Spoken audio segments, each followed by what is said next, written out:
서울 외곽에 위치한 장미 아파트는 평범한 주거 지역처럼 보였지만 오랫동안 주민들 사이에서는 이상한 소문이 돌았다. 특히 1302호는 저주받은 집이라는 별명을 가질 정도로 좋지 않은 이야기가 많이 나돌았다. 이제 대학을 막 졸업하고 첫 직장을 잡은 주인공 정우는 상대적으로 저렴한 가격 때문에 1302호에 입주하게 된다. 입주 당일 정우는 이삿짐을 나르는 와중에 미묘한 느낌을 받았다. 복도는 이상하게도 조용했고 어느 누구도 이웃 주민들이 없다. 이사 오기 전엔 그런 사실을 몰랐지만 이런 가격이 저렴해도 너무 저렴하다는 생각이 스쳤다. 짐을 다 풀고 처음 밤을 보내던 날 정우는 갑작스레 잠에서 깼다. 시계는 새벽 3시를 가리키고 있었다. 방 안은 칼날 같은 정적이 감돌았고 숨소리가 거칠게 느껴질 정도였다. 그러다 갑자기 부엌 쪽에서 찌릿한 소리가 들렸다. 마치 무언가 떨어졌다는 듯한 소리였다. 정우는 두렵고 어두운 방을 나와 부엌으로 다가갔다. 거기에는 무서운 말이 페인적으로 쓰여진 벽에 있었다.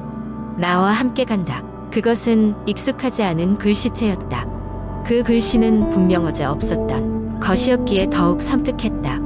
그 순간 바람이 문을 흔들며 창문 틈새로 새어 들어오는 소리를 들었다. 정우는 온몸에 닭살이 돋았다. 그는 황급히 문을 닫았지만 무언가 보이지 않는 힘이 문을 잡고 있는 듯 했다. 그는 온 힘을 다해 문을 닫았고 그 순간 소리가 사라졌다. 그 다음날 정우는 아파트 관리사무소를 찾아가 이 일을 알리고 싶었다. 관리인은 그 이야기를 듣고는 얼굴이 하얗게 질렸다. 그럴 리가 없어요. 그 방은 10년 전부터 사람이 살지 않았는데요. 사실 그 방에서 일어난 일이 있어서 입주자를 받지 않습니다. 정우는 놀라움을 금치 못했다. 왜 그렇게 사람이 없어요? 관리인은 마지못해 이야기를 꺼냈다. 그 방에서는 10년 전 남편이 아내를 살해한 사건이 벌어졌습니다. 그 남자는 정신 이상 상태였고 밤마다 앞빛도 없는 허공에 대고 중얼거렸다고 합니다. 그 끔찍한 사건 이후로 아무도 그 집에 들어가려 하지 않았어요. 매년 한 번씩 그런 사건이 벌어진다는 소문도 돌고 정우는 그 소리가 귓가에서 맴돌았다. 나와 함께 간다.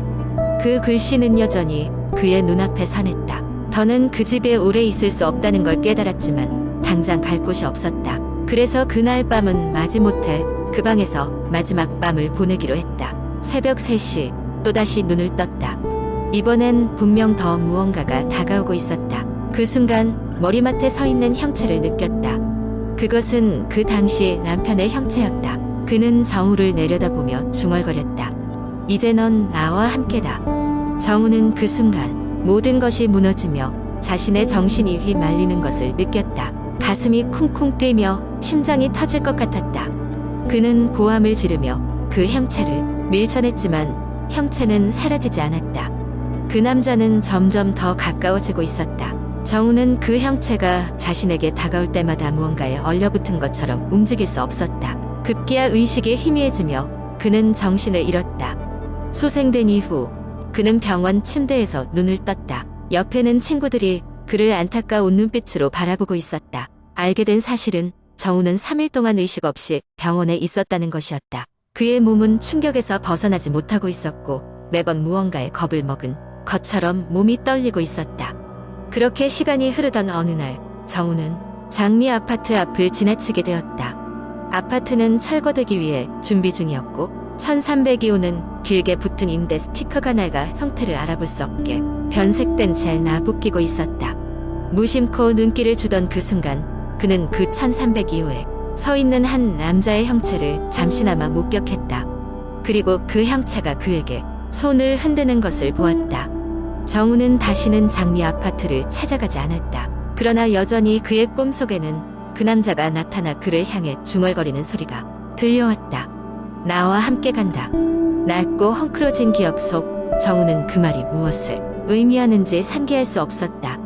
그는 그저 다음날 다시 눈을 뜨기를 기도할 뿐이었다. 이 이야기는 여전히 인터넷을 통해 전해져 내려오며 장미 아파트의 1302호는 전설처럼 사람들 사이에서 공포의 대상으로 남아있다. 그리고 그 집은 아직도 비어있으며 아무도 들어갈 엄두를 내지 못한다. 두 번째 이야기, 물론이죠. 한국의 인터넷 커뮤니티에서는 많은 공포썰이 돌아다니곤 합니다. 그 중에서도 특히 유명한 하나의 이야기를 길게 상세히 작성해 보겠습니다. 한 번은 서울의 한 오래된 연립주택의 대학생이었던 민수라는 이름이 젊은 남자가 이사했다. 70년대에 지어진 이 연립주택은 고풍스러운 분위기를 풍기고 있었지만 낡은 외관과는 달리 내부는 깨끗하게 유지되어 있었다. 민수는 그곳에서 친구들과 룸메이트 생활을 하기로 결정했다. 첫날 밤 민수는 피곤한 몸을 침대에 눕히고 깊게 잠들었다. 그러나 새벽 3시쯤 그는 이상한 소리에 잠에서 깼다. 벽을 긁는 듯한 그리고 바람이 스산하게 울리는 소리가 들려왔다.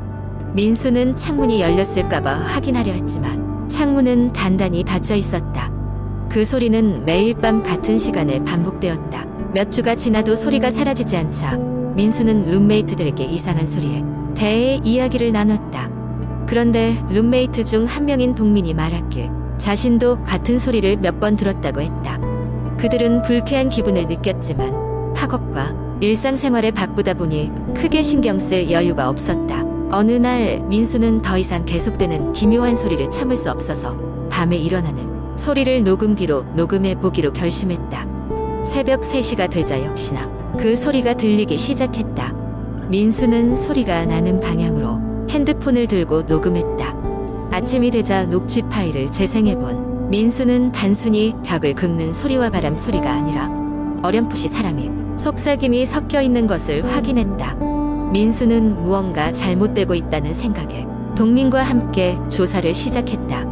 그들은 연립주택의 관리인에게 소리를 얘기하고 혹시 비슷한 경험을 해본 사람들이 있는지 물어봤다. 관리인은 처음엔 웃어넘기더니 조심스럽게 그 건물에 대한 이야기를 꺼내왔다. 연립주택이 처음 지어질 때 한 가족이 그곳에 살았었다고 했다. 하지만 어느 추운 겨울밤 그 가족은 모두 사라졌고 사람들은 그들이 단순히 떠났다고 생각했다. 그러나 몇 년 후 주택의 다른 곳에서 그 가족의 유골이 발견되었다고 했다. 경찰은 사건을 조사했지만 끝내 미해결 사건으로 남았다. 이야기를 들은 민수와 동민은 더 이상 그 집에 살지 못하겠다며 이사를 결심했다. 이사를 준비하던 밤 민수는 마지막으로 녹음을 시도했다. 그리고 이번에는 녹음기뿐만 아니라 휴대폰 카메라도 함께 준비했다. 새벽이 오고 소리가 나기 시작했다.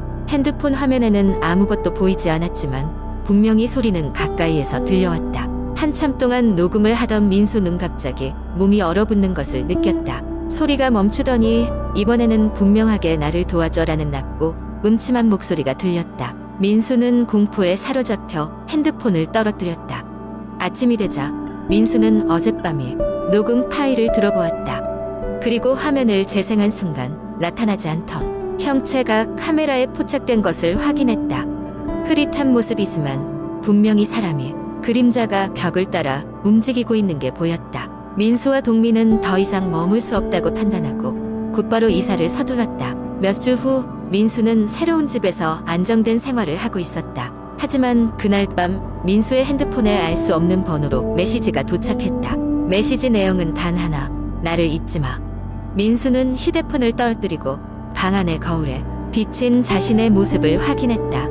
그의 등 뒤에는 흐릿한 그림자가 서 있었다. 그 이후로도 민수는 이따금씩 그 그림자를 볼 수 있었지만 더 이상 다른 사람들에게 이야기하지 않았다. 그저 나를 잊지 말라는 그 목소리만이 그의 기억 속에 남아있을 뿐이었다. 민수는 공포를 이겨내고자 점점 익숙해져 갔다. 하지만 그 그림자는 영원히 그의 곁을 떠나지 않았다. 그의 이야기는 현재도 여전히 서울의 오래된 연립주택에서 서성이는 그림자에 대한 이야기로 남아있다. 그리고 그 장소에 사는 사람들이 밤마다 벽을 긁는 소리를 들을 때마다 그 잊지 못할 목소리가 다시 들려온다고 전해진다. 이 이야기는 한국의 인터넷 커뮤니티에서 흔히 볼 수 있는 공포 썰 중 하나를 재구성한 것입니다. 실제로 그런 일이 일어났는지는 알 수 없지만 많은 사람들이 이러한 이야기를 통해 공포와 신비로움을 경험하곤 합니다. 세 번째 이야기 한적한 시골 마을에 한 가족이 이사왔다. 그들은 도시의 번잡함을 피하고 조용한 삶을 살기 위해 이곳을 선택했다. 내 이름은 영수이며 나는 그 가족의 막내 아들이다. 이 이야기는 내가 초등학교 6학년 때의 경험이다. 새 집은 오래된 한옥이었고 마을 사람들은 괴이한 이야기를 전해 들으며 그 집 근처에 가지 않았다. 이사한 첫날 나는 집을 여기저기 구석구석 살피며 탐험했다. 화장실은 집 밖에 별도로 지어진 형태였고 안쪽 방에 놓여있는 낡은 목재 가구들은 오랜 세월의 흔적을 그대로 간직하고 있었다. 이웃집 할머니는 우리가 그 집에 이사 온 것을 보고 고개를 저으며 조용히 말씀하셨다. 저 집은 원래 기묘한 일들이 많이 일어났던 곳이야. 특히 밤이 되면 소리가 나기도 하고 형체가 보이기도 하지. 떠나고 싶지 않다면 밤에는 꼭 집안에 있어야 해. 그 후 첫 밤이 오자 모든 것은 평온했다. 가족들은 새 집에서의 첫 밤을 축하하며 따뜻한 저녁을 함께 보냈고 나는 커다란 이불 속에 쏙 들어가 잠들었다. 그런데 깊은 밤 나는 화장실에 가고 싶어 눈을 떴다. 두꺼운 이불에서 나올 엄두가 나지 않았지만 어쩔 수 없이 이불을 걷고 조심스럽게 발을 바닥에 디뎠다. 바닥은 거짓말처럼 차가웠다. 문을 열고 밖으로 나가자 차가운 밤 공기와 함께 기이한 적막함이 나를 휘감았다. 달빛이 아스라이 비치는 마당을 지나 화장실로 향하는 동안 나는 뒤따라오는 낡은 나무 판자에 삐걱거리는 소리에 연신 뒤를 돌아보았다. 그러나 아무것도 보이지 않았다. 나는 내부 화장실 문을 반쯤 열어두고 볼일을 보기 시작했다. 그때 멀리서 여자의 흐느낌이 들려왔다. 잘못 들은 것일 거라고 생각하면서도 나는 서둘러 볼일을 마치고 집으로 돌아갔다. 그런데 집에 가까워질수록 기묘하게도 그 흐느낌 소리는 점점 더 커졌다.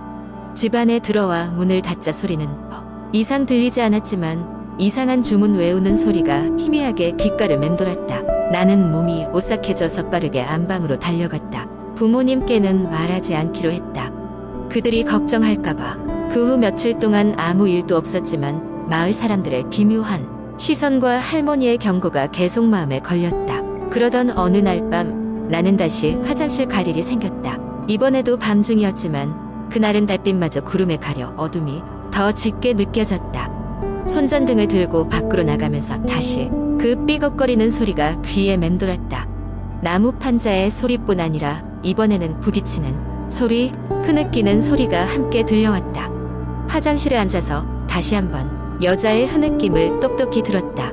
이번에는 더 이상 피할 수 없었다. 나는 조심스럽게 밖으로 나와 소리가 나는 방향으로 걸어갔다. 소리는 점점 더 선명해졌고 결국 집 뒤편의 오래된 우물 근처에서 멈췄다. 우물 주위에는 덩굴 식물이 우거져 있어서 더욱 음산하게 느껴졌다. 우물로 다가가면서 나는 누군가의 냄새를 맡았다. 마치 낡은 종이와 썩어가는 나무와 같은 기이한 냄새였다. 그리고 우물 안쪽을 들여다봤을 때 나는 거기서 한 여자가 웅크리고 앉아 울고 있는 모습을 똑똑히 보았다.